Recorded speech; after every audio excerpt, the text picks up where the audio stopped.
Hey everybody, it's Mitch, and today we're going to be talking about the Warpriest from Dungeons & Dragons 3.5. The Complete Divine.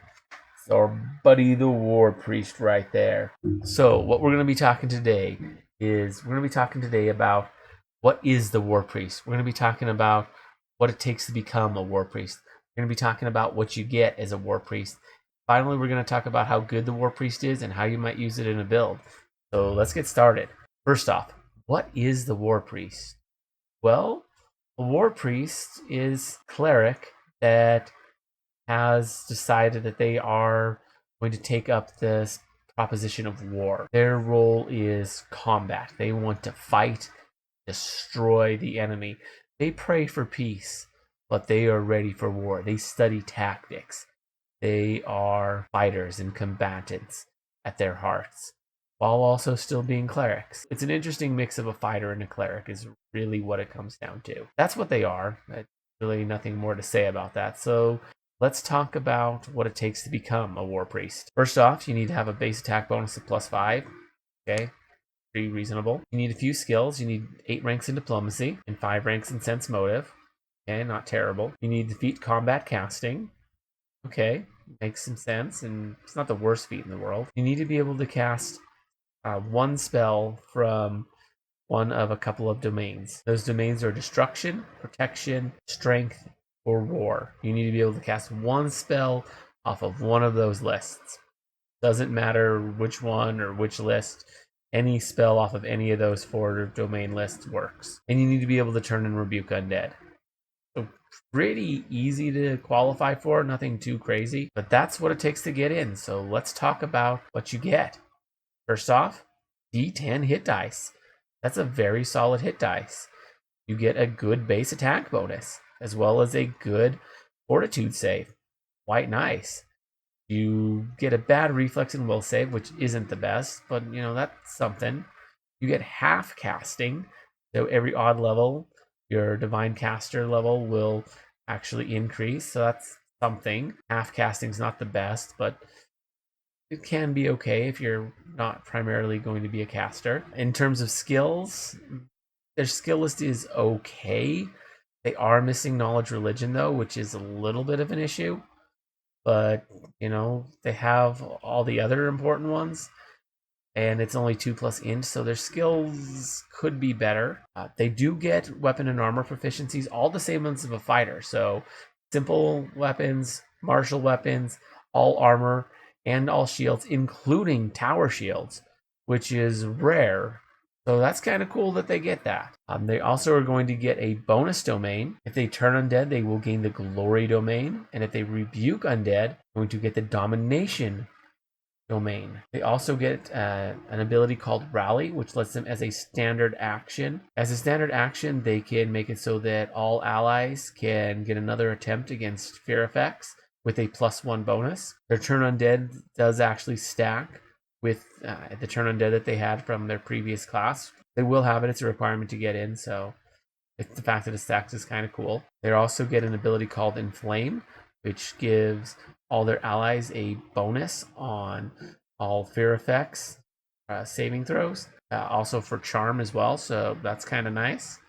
Starts out as a +2, but it does go up. It goes up by +2 every 2 levels, so that's kind of cool, actually. That's actually not too bad. At 3rd level, they get Cure Light Wounds Mass as a spell-like ability, which is pretty nice. It's a pretty decent spell-like ability, so kind of cool that they get that. And it's also treated as for your caster level for your highest divine caster level, so basically you can use your caster level to do it, which is nice. You also get a Fear Aura, which is kind of cool. It lasts rounds per level, and it's not the highest DC, but it's something. You also gain the spell-like ability of Hero's Feast.